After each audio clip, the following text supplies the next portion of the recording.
Yo, welcome back, y'all. What's going on?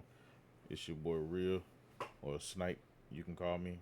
I'm back again with another video. It is Tuesday. I hope y'all had a great weekend. I hope y'all had a fun holiday. Y'all enjoyed yourself. I know y'all cooked out and ate good. I ain't get no barbecue, no none of that. So, yeah.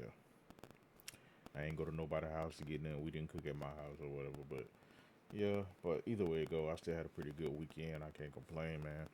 But hopefully y'all had a good weekend. Everybody was safe. You know, nobody went to jail. No none of that. But today we got a video. This is the rescue of Jessica Buchanan. I have absolutely no idea what this story is about. So I'm about to check it out with y'all. So, and before we get into the video, man, go ahead and hit that like button, that subscribe button, man. And oh, hit that notification bell so y'all can catch all my next videos when they pop up. But until then, man, let's go ahead and get into it. Tonight, for the first time, we have the story of the rescue of Jessica Buchanan. It is the tale of a secret mission by SEAL Team 6 that few people have heard about until now. On a January night in 2012, members of SEAL Team 6 jumped from a plane into the skies of Somalia. Jessica Buchanan was being held hostage, and the SEALs were descending just in time. Buchanan was a humanitarian aid worker who had come to help children in one of the most dangerous places on Earth. Hers was an ordeal that ended in a flash of violence, but had begun 93 days earlier when her car was stopped by bandits in a place she calls hell. Yeah, this don't even sound like it's good at all. Because this sounds like she ended up getting kidnapped or something like that. That's why I feel like this story is going. The story will continue in a moment.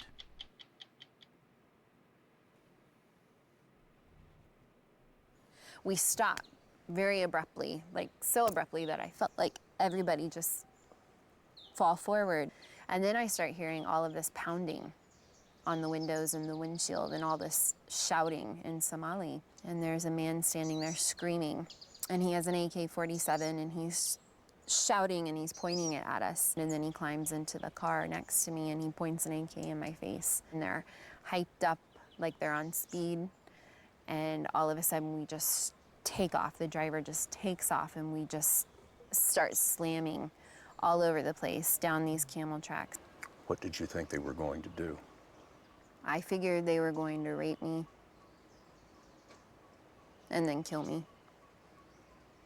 And I just keep thinking, this can't be the end. This can't be the end of my life. I'm only 32 years old. I haven't had any children yet.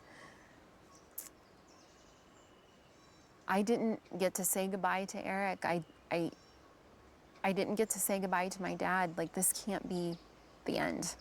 Jessica Buchanan was facing the end at the end of the earth. Somalia.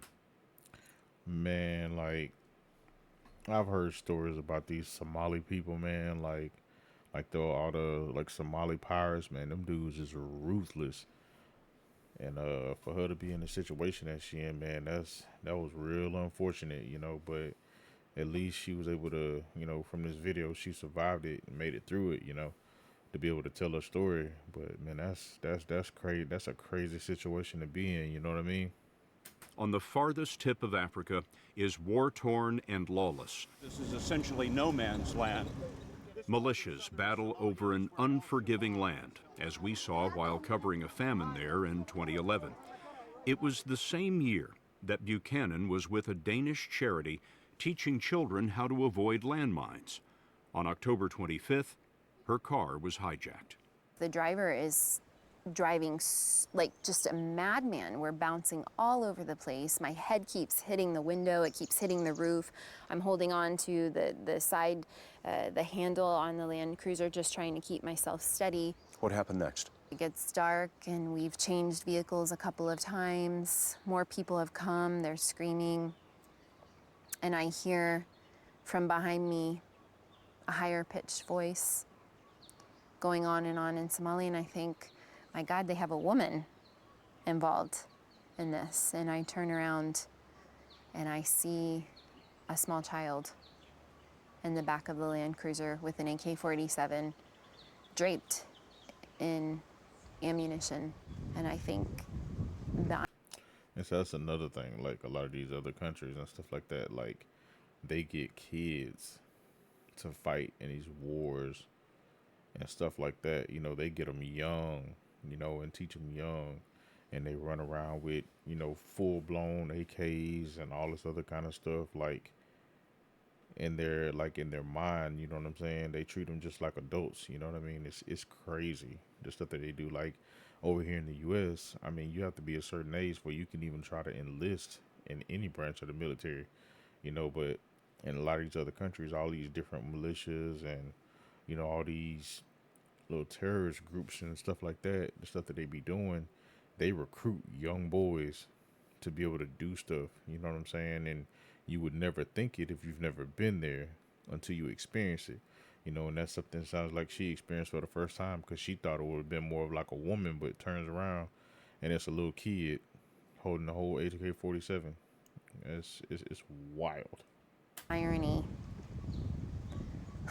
of why I came to Africa in the first place. Exactly the kid you were trying to save, a child soldier. Yeah, What was he doing? learning the trade. She'd been kidnapped Wow. along with a co-worker, Paul Fisted. They drove into the night and then were ordered to march into the desert. And they tell us to get down onto our knees. And I think, okay, this is it. Like, I'm bracing myself to be shot in the back of the head. And I think that there's mercy in the fact that maybe they're not going to rape me first, but that it's just going to be quick. And I'm waiting, and I'm waiting. And then all of a sudden somebody shouts from behind us, "Sleep." And I'm thinking, oh my God, I didn't hear that correctly, did I? He just said sleep.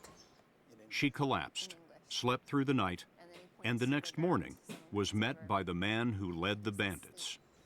And we ask him, are you going to kill us? Is that why we're here? He says, no, no, no, no. Money. We just want money. How much were they asking for?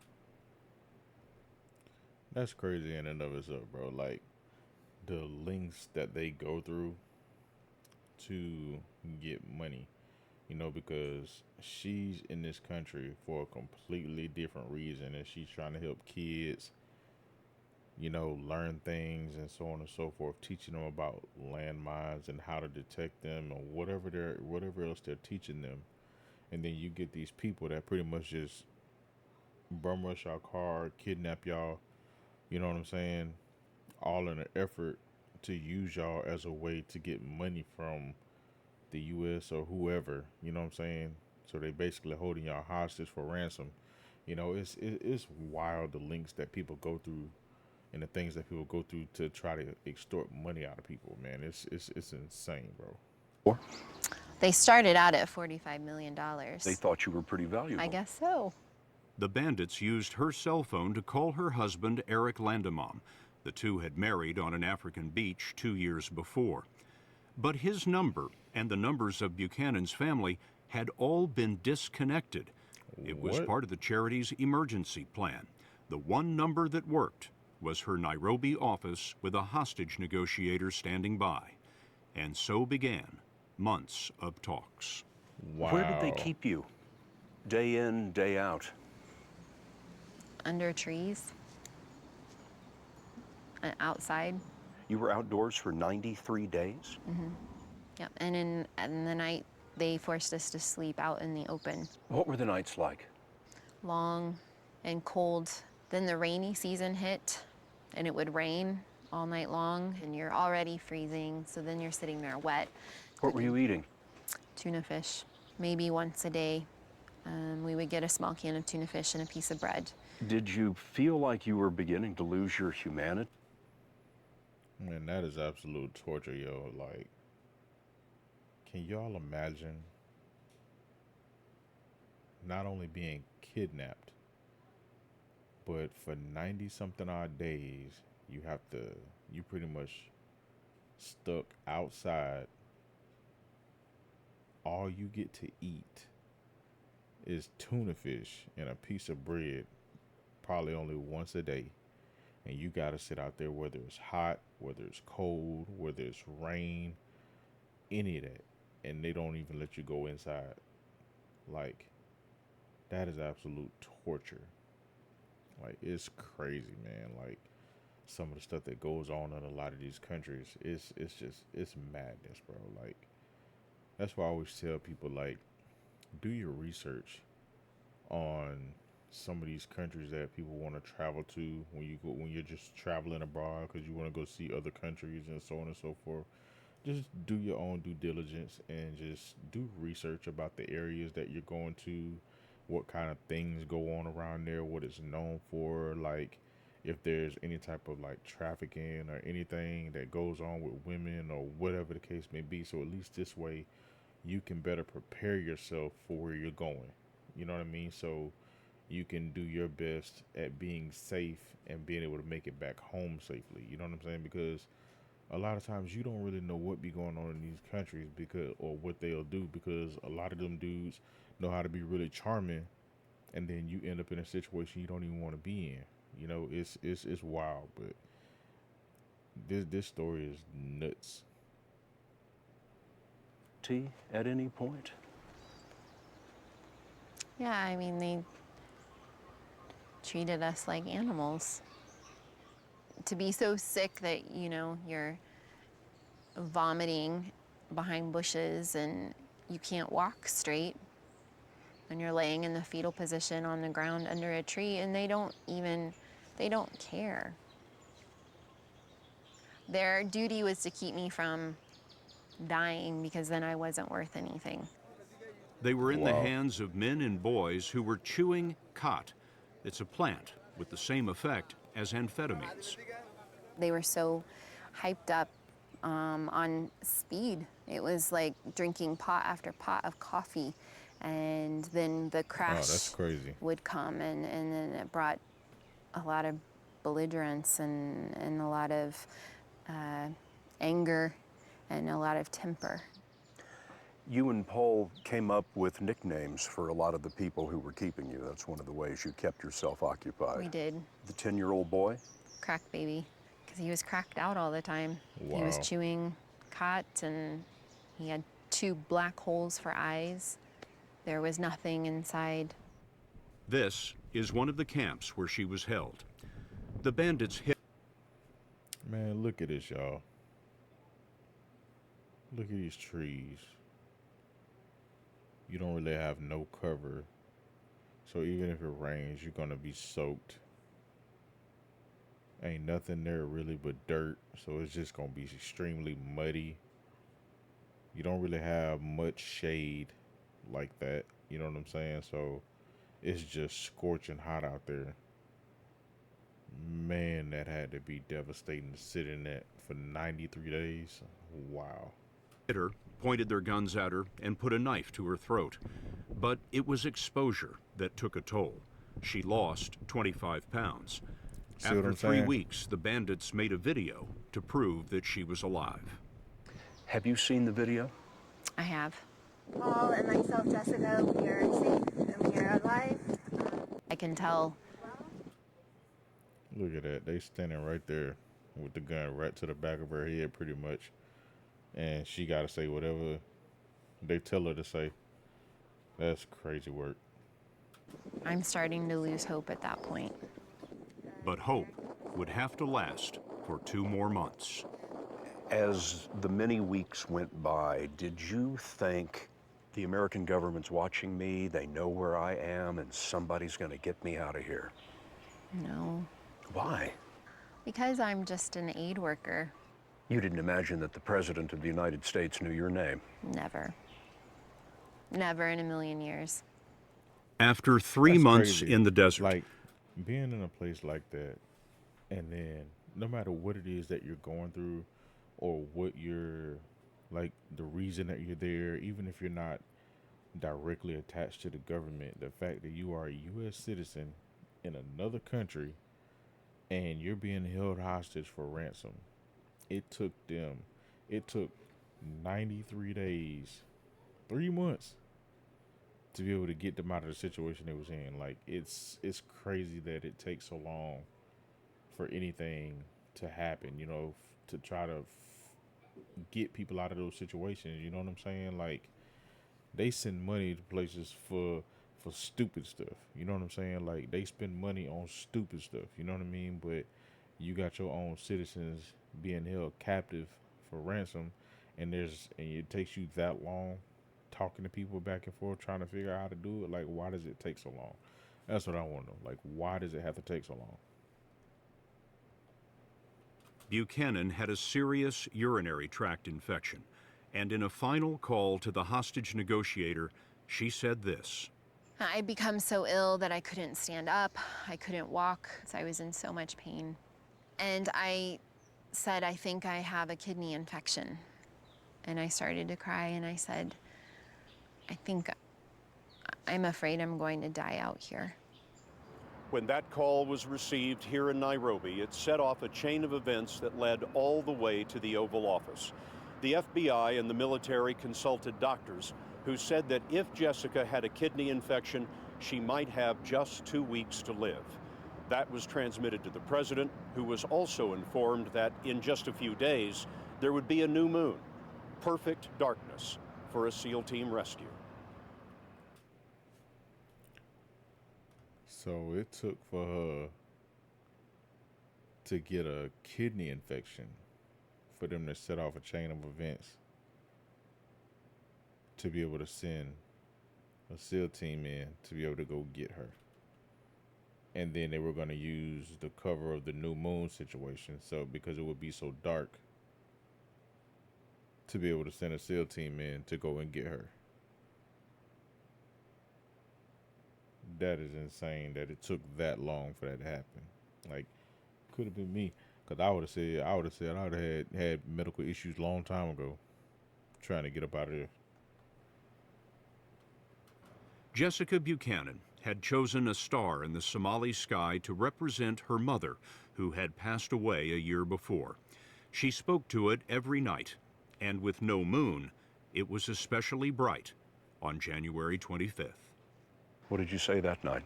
Please tell God that I need some help. We need to get out of here. You couldn't have known that that prayer would be answered that night. I had no idea. She was on a mat trying to sleep when she heard a faint scratching noise. One of the bandits she nicknamed Helper heard it too. And I see this look of just sheer terror on Helper's face. And then all of a sudden, it's just this eruption of gunfire. And I think, okay, well, this is it. This really is truly the end. And I cover up with my blanket again, and I just start saying, oh God, oh God, oh God. And I just remember thinking, or maybe I'm saying out loud, like, I cannot survive this. She thought she was being taken. Look at this.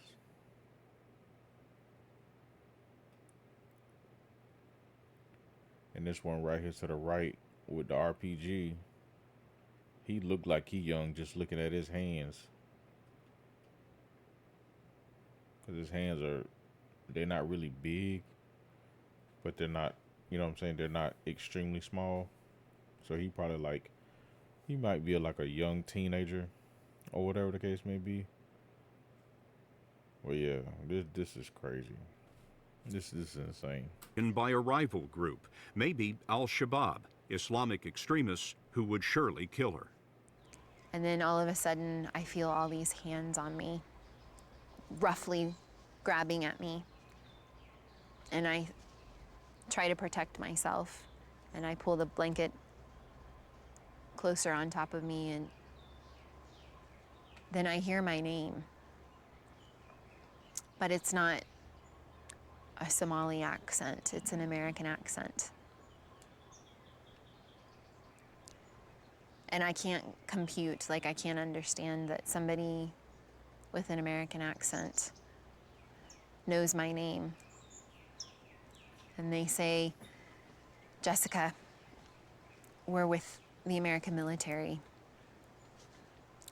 We're here to take you home, and you're safe. And I pull the blanket down from my face, and all I see is black masks, black sky, and all I can say over and over is, "You're American.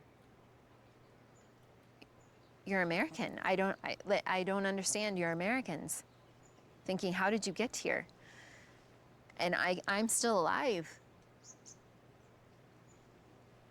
And they ask me where my shoes are, and I don't know. And one of them picks me up and starts running. He runs for several minutes and puts me down on the ground. And then they identify themselves, and that they knew I was very sick. And they have medicine, and they have water, they have food, and they've come to take me home. At one point. Yeah, that's crazy, but you know, it's a blessing at the end of the day, you know, that, you know, even though it took as long as it took for somebody to come and rescue her, at least they were able to get to her, you know, before, you know, her condition got worse than what it was. You know, I've never had, you know, no type of infections or anything like that, that would be life threatening, but having a kidney infection definitely could be life threatening. So given that she had that and they were able to get to her, you know, before it could get worse or even her end up dying or whatever, you know, was amazing in and of itself, you know. But yeah, that's just pure insanity. But I know when she realized who came to get her, I know the level of relief that probably came over her was just on another level. Man. I think they thought they heard something, or I don't know. This group of men who's risked their life for me already asks me to lie down on the ground because they're concerned that there might be someone out there, and then they make a circle around me, and then they lie down on top of me to protect me. And we lay like that until the helicopters come in. When all of those SEALs laid down on top of you, you were the most important thing in the world to them. It's really hard to comprehend. They were going to take a bullet for you. Mm-hmm. And they're so kind, and they're so gentle, and they are trying to assist me to get to the helicopter. But I think I've been out here for months. I can run to this helicopter myself, and so I just break away and I just take off running through the scrub, through the bush, and I throw myself onto that helicopter and push myself up against the wall. And I don't start breathing until we actually lift up off the ground. And they hand me an American flag that's folded. What did you think of that? I just started to cry. At that point in time, I have never in my life been so proud and so very happy to be an American. The SEALs left on other helicopters. She didn't see their faces, didn't hear their names. They appeared, and they were gone. The only thing left in the camp were 9 dead bandits. Mr. Wow. They showed up like thunder and disappeared like smoke. Speaker! It all ended just hours before the State of the Union address. As the president walked in, he had a secret with Defense Secretary Leon Panetta that almost no one understood until later. Good job tonight. Good job tonight. After the speech, President Obama called Buchanan's father. Jessica met her husband, Eric, at a U.S. base in Italy. I just couldn't believe he was standing there and that I was standing there. And we had a second chance.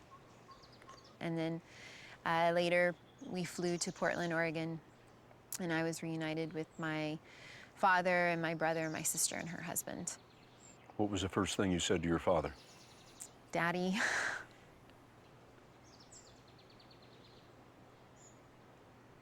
And I'm so sorry that you had to go through this.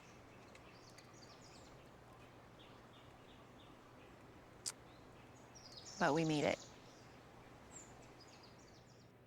So did her Danish co-worker, Paul Fisted, who was also rescued by the SEALs. He said later that his lucky break was being captured with an American. Jessica Buchanan has told her story in a new book, Impossible Odds, coming out this week. You may recall that she said that her first thought when being taken was that she was too young to die because she hadn't had children. Well, she's taken care of that too. She and her husband have a baby boy, and they've moved back to the States from East Africa. Wow.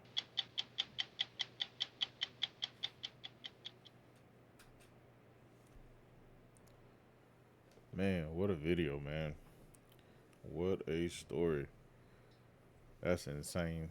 But I hope y'all enjoyed that story as much as I did, man. And got some new stuff coming here real soon. But if y'all enjoyed that video like I did, make sure you hit that like button, subscribe button, hit that notification bell.